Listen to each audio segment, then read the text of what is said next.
Is manga dying? Recently, there has been an announcement with Gantz getting a re-release in a vertical webtoon format. This got me thinking.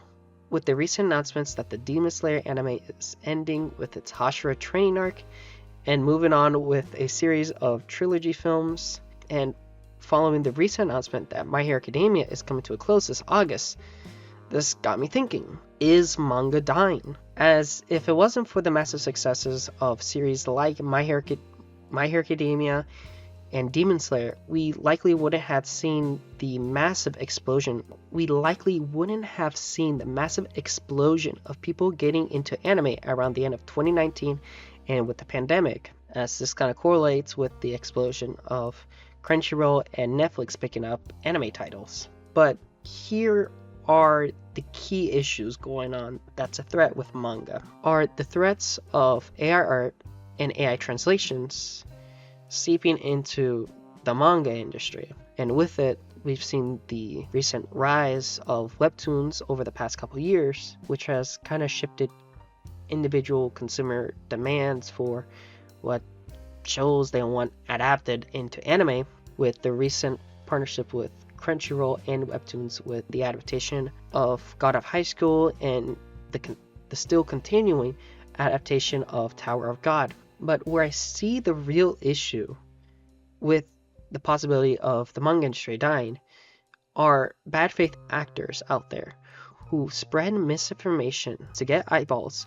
and to get attention from individuals as to make money and profit by spreading this misinformation. As this is something that has been seen with communities like the comic book industry, the whole Star Wars fandom, and things that have been seeping into the conversation with the anime industry and the video game industry. Here's a video from PBS NewsHour on the whole thing about the explosion of manga and anime within the United States over the past couple of years. Over the last few years, Japanese animation and comic books have seen an explosion of popularity in the United States. I couldn't go to college, I couldn't find a job, so I was in a pretty dark time. Since we were uncertain about how long we were gonna stay home, they were like, One Piece is long, it's so entertaining. Anime takes you to a whole other level. It shows you different the world looks through animation. The readers in the space are so voracious. It's a good thing that the series are so long and so beautifully drawn, because not only do they look for 10 other series to read once they finish one, they go back and reread. Manga sales in the US quadrupled from 2019 to 2022 with a peak of 28.4 million copies sold. It is now the fourth largest fiction category overall in the United States. The boom has been helped along by a number of other factors: new apps with low subscription fees that allow American readers to access unlimited content without long waits for translated copies. But it's not a totally new phenomenon. There are more than 100 gatherings just like this one all over the country every year, and it's a chance for anime and manga fans to get together and celebrate this art form. This annual convention has been going on since 1999. For many, it's about more than entertainment. Like many at the convention, they came in cosplay. If you asked an average person on the street what an anime fan looks like, they would probably say someone cringe, someone who maybe didn't take care of themselves and just sits in their room all day. People who love anime can be anyone as long as they have an active imagination. Why today's pop culture is full of references to anime. From Grammy Award-winning rapper Megan Thee Stallion and director Jordan Peele's blockbuster film Nope references a 1988 anime There's so film, many Akira. references to Akira The mainstreaming within has the happened slowly but animation surely. industry. But I think especially within the Black community and the hip-hop community. Journalist Geeta Jackson says anime and manga appeal specifically to a generation that loves an anti-hero. Unlike Western comics, where artists and writers typically work in collaboration, manga, even ones that run for decades like the gory hit Berserk, is often the work of a single creator's unique perspective. David Lohman is an illustrator, one of dozens of artists selling their work at the anime convention. Yeah, everybody has their own unique relationship with the characters. They mean something different to everybody who watches the show. So when they see their favorite characters on the wall, it has that moment of sparking joy, that moment of enthusiasm. They see themselves in the artwork. Sales have dipped from the pandemic's record high, but Shannon DeVito says the genre is here to stay. It is not an outsider subject anymore. Readers have definitely stayed and continued to buy content in a way that shows that there's staying power. I show this video as to show that, like, there are amazing people, and anime has grown so big, so large over the past couple of years. As it's personally affected my life and the people around me. You know, some might even describe it as a religion, but with it, that also means that there's a group of people who makes it their livelihood as to diminish or directly attack folks who work within this industry, as to bring it to us, as it's partially a privilege that we're able to go to the store, as to buy a Funko Pop of your favorite anime character, or a volume of manga, or a Studio Ghibli film from Barnes & Nobles. That wouldn't have happened if anime has stayed a niche and just stayed to Usenet forums and the forums of r/anime. Everyone were pirating torrents of shows every seasonal. It wouldn't have grown to this massive size. Folks who made an effort to get into the industry and as to bring this to a broader audience. There's two things that has gone on as of late that has gotten my attention on this whole thing, okay? And it's a situation with the recent announcement that the renowned ecchi manga Aiken is getting an AI remake. Now, what does this truly entail for Aiken? Well, what's going on is that here we have the first volume of the English release of Aiken. You know, this is by Seiji Matsuyama. You know, these are illustrated characters from the 2000s. Someone drew that and put it on the page. With it, what's going on now is that Aiken is essentially being republished for mobile devices with AI, sort of style that you typically would see illustrations on a site like Pixiv or maybe Pinterest, and maybe you would assume based on the cover that, oh, this just that those are all the characters largely look like their original counterparts and with all the different characters. But the issue with AI art is not the, you know, I'm not going to make the situation on the art. I'm not going to pin this on the argument of like this is that inherently AI art is stealing the art of artists. Situation with AI art in this instance is that AI art is directly replacing the job of another individual, or maybe even a group of individuals that could have made an effort as to recolor this whole manga series for mobile devices and digital screens, as it's been done for the original Dragon Ball manga and Dragon Ball Z. A gripe with AI, you know, in this instance, I get what they're getting at, but the art looks horrendous. The art in here, its sole purpose is to be an experiment and to be something that directly replaces the job of a writer, illustrator, the inkers, the colorist, whose job could have been redone the manga for modern audiences and remake it, but instead they went with a cheap route of essentially using AI prompt and data set off some sketchy website that probably some Pixiv artists used as to make all these characters, and recreated them with that program for them to just essentially cut and paste them together, hoping to make a coherent manga out of it. There are already the publishing of Japanese comic books using AI art. In the American comic book industry, in the past couple months, there has been news headlines of artists using AI art for works that are being published. This is already the reality of our situation. This manga has already published. It's already going to be publishing soon enough. The issue that comes with this is that this shouldn't be a substitute for the true human effort and ability of an artist to do this job. The only reason why these companies choose this route is to not pay an artist an actual proper wage and payment and what they're worth for their actual effort. This is the threat of AI art. The threat of AI art is not that it replaces necessarily artists as it steals their work. It replaces the artist, as that means people, lose their livelihood and the careers that they built up for themselves and the skill set that they've built, that they've made for themselves. AI art can be used as an amazing tool, a helping hand.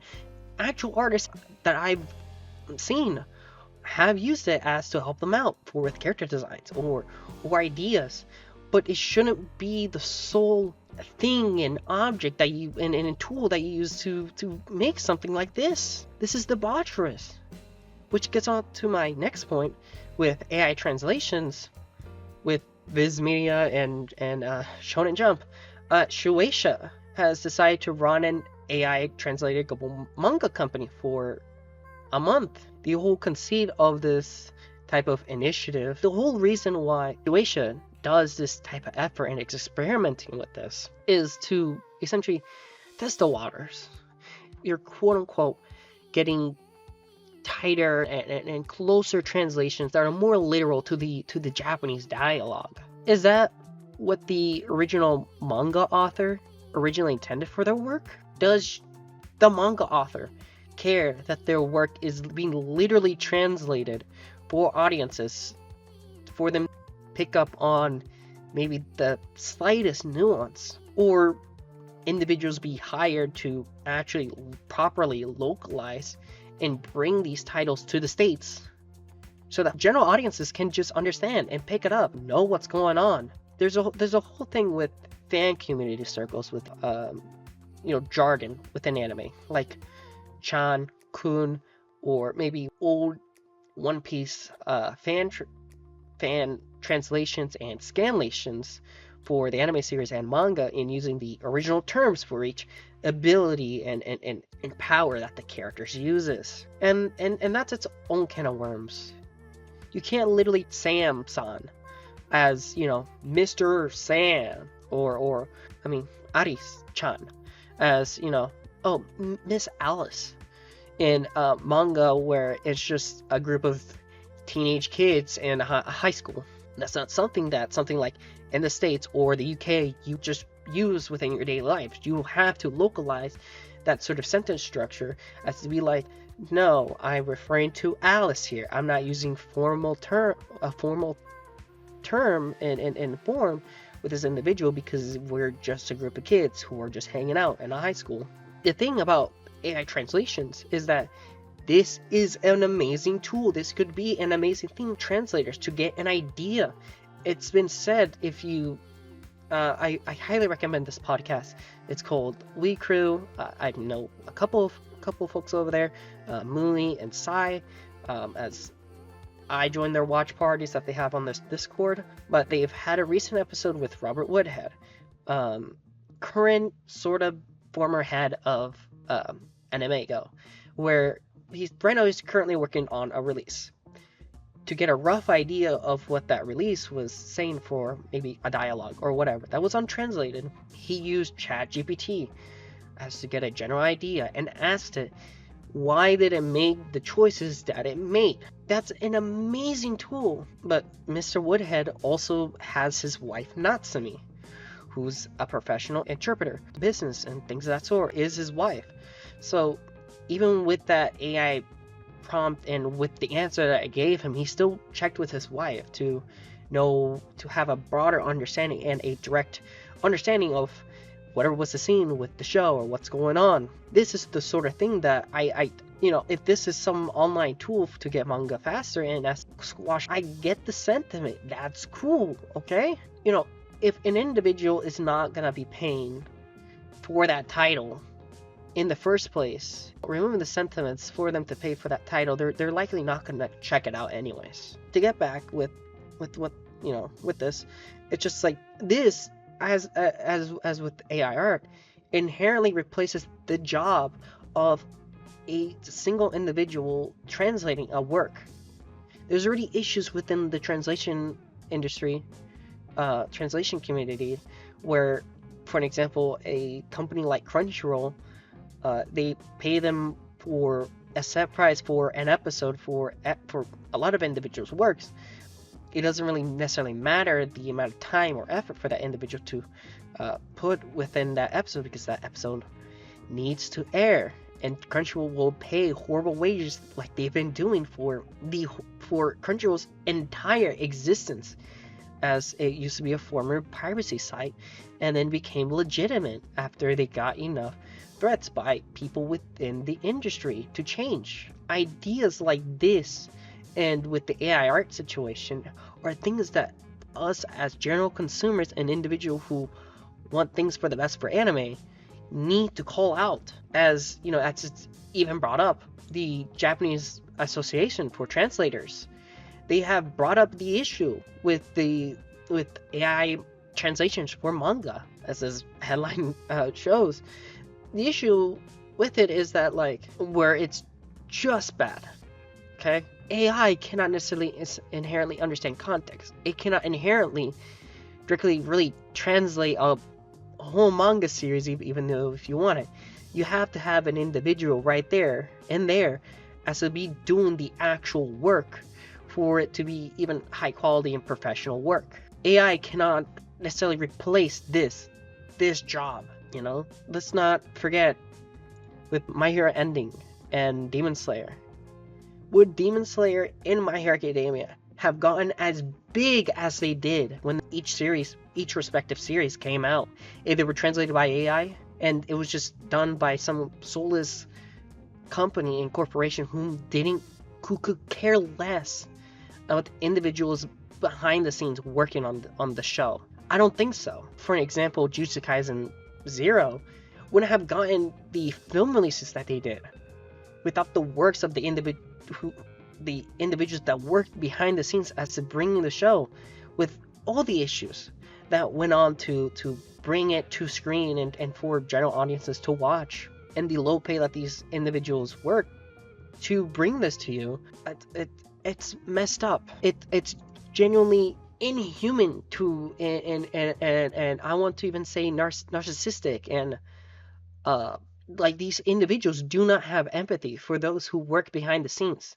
They only see this as content to just consume, completely pure consumption, and nothing, and don't think about the individuals who work behind the scenes to bring you this. As much issues that I've brought up with Crunchyroll and formerly Funimation and the current situation going on with it, I tried to bring out solutions to make this industry get better. That's my whole effort in this escapades of this coverage. Is for that purpose, and that's to inform individuals as know all the facts so that they can make their own decisions on this. As with the AI, we cannot forget about South Korean comics. As I've mentioned earlier, with the whole thing with the AI art and coloring, the Gantz manga is also getting a full color vertical scrolling version on Jumptoon service, which is sort of like a Webtoons sort of vertical manga reading service. Also kind of like the previous vertical manga Webtoon type service that I've mentioned before in my video, that of Sony buying out a Japanese manga publisher, where with this, I've noticed through the past couple of years kind of the meteoric rise of Webtoons and the webcomic format. Apps like Marvel Unlimited and DC Universe offer readers the ability to read their comic books vertically, may that their own publication or their own individual like vertical series that's being published. And also DC Comics have partnered up with Webtoons as to publish Webtoons Webtoon original comics. This is all done in an effort to gain profit and as to move eyeballs away from traditional manga reading formats. This is a way for manga publishers as to get a younger audience hooked on manga who would have never wanted to open up and buy a first volume of something like Sakamoto Days or something like that. With everything that I've talked about before, it doesn't really address the true threat, the death of manga, and what could lead to the general pollution and the the potential for this conversation to become something gross and almost incestuous with insidious figures at the heads of it. And those are individuals like Dimitri Monroe, Revdes, and Nuxinator. Individuals like Dimitri Monroe and Revdes make a living on covering current day topics and politics within different media ecosystems. As Nux has made videos in the past cover this whole situation with the recent situation with Discotheque Media with their release of Lovely Complex, bringing up issues with anime translations. And Revda, his job is largely just covering the facts while also playing up on hot button culture war issues that are going on, like Sweet Baby Inc. and Gamersgate, and the whole sphere of individuals who are upset about the censorship within Stellar Blade. But the threat that I see, and that whom I hope watches this video and maybe rethinks the manner that he makes videos, that I'll likely be covering in the future with this topic. This is not going to be the last time I talk about Dimitri Monroe, because I have, as a former fan, I have a lot of emotions and feelings about him, okay? But Dimitri Monroe has made videos in the past where he's called out quote-unquote issues that he's had with the anime industry and the general localization industry, and the folks work in it in their handling of quote-unquote traps and femboys and crossdressers within the manga space and gaming space. So Dimitri Monroe's issue with the localization of My Best Friend Is Turned Into a Girl is that they changed the subtext of the series to be potentially of a trans allegory and trans story. And then he's made a whole video project on the issues with Bridget and supposed retcon of Bridget with Guilty Gear Strive. So and he's done the same thing over and over again. But my main issue is that his take on the idea of machine translation and AI translations. I don't think that the solution with the anime and manga industry and the video game industry is that leaving the localization of titles to the States and internationally up to AI. AI is an amazing tool that can be used by localizers and translators to help in their job of bringing these series to general audiences, but it cannot replace those individuals whose job is to do it. As much as they advocate for machine translations and AI and all that stuff, at the end of the day, all that sucking up to and favoring towards are huge mega corporations like Crunchyroll and manga publishers like Shueisha and the folks who are pushing for AI art within manga and AI translations within the manga industry and anime industry and the game industry, because in reality the threat with AI is that it inherently kicks people out who works to bring all this to you. If you want machine translations and AI, that's fine. That is an okay thing. At the end of the day, these companies are going to do whatever they can to make themselves as profitable as possible. But you cannot act like you are a good guy by pushing this narrative that only works in the favor of those companies that you have gripes with, whom you have issues with. Because by the pushing of these types of ideas and videos and thoughts to your audience who are going to be watching this and who are interested in what's going on with the industry and who wants to find solutions, it's that this doesn't push for solutions. It only helps perpetuate the actual issues within the industry. The situation with Jello Apocalypse, with Discotheque Media, and all of that, which I'll eventually cover on another day, is that of an individual whom got power and who essentially decided to make a nice little troll and jokes about it, and decided to have a probably interesting take on a show that you probably wouldn't have expected. Their job is not just translating and localizing it for the audience, is to also bring the property and the work to general audiences. Folks like Dimitri Monroe are not going to be deciding to watch a show like Lovely Complex English dub and buying Discotheque's disc. These are the type of folks that you shouldn't be listening to, because they do not care for the actual industry.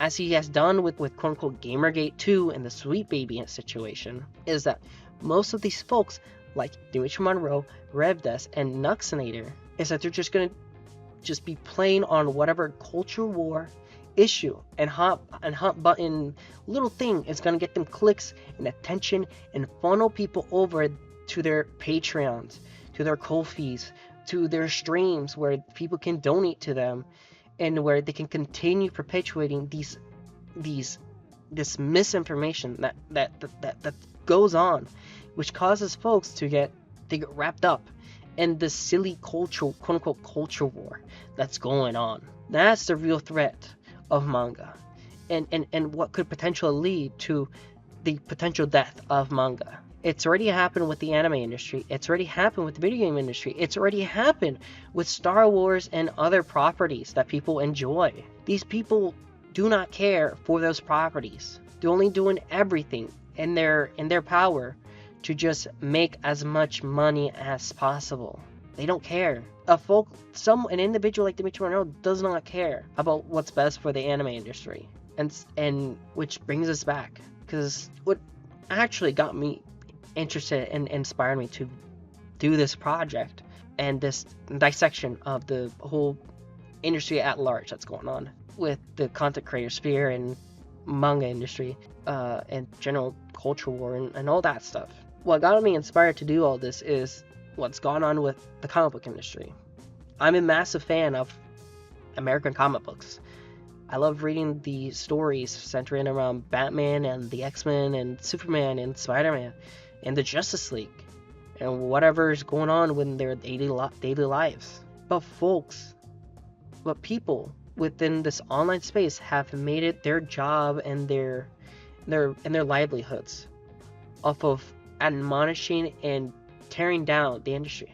The industry does have issues. The industry does have issues with folks tracing art without crediting it, or using AI art and using cheap little shortcuts to get their comics out, and being disingenuous and dishonest about their true intentions within this industry. But that does not mean that it's the right for folks to make it their livelihoods to be making a video every single week covering whatever's the next hot button issue with comic books, with the potential with diversity and things of that sort. There is issue with representation, but it's not the issues that these people have.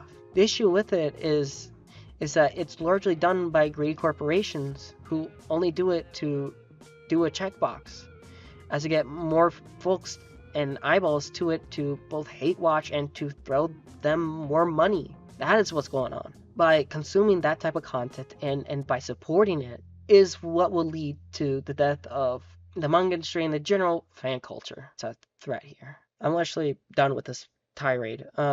This has been Osoweeb, and I'll be signing out.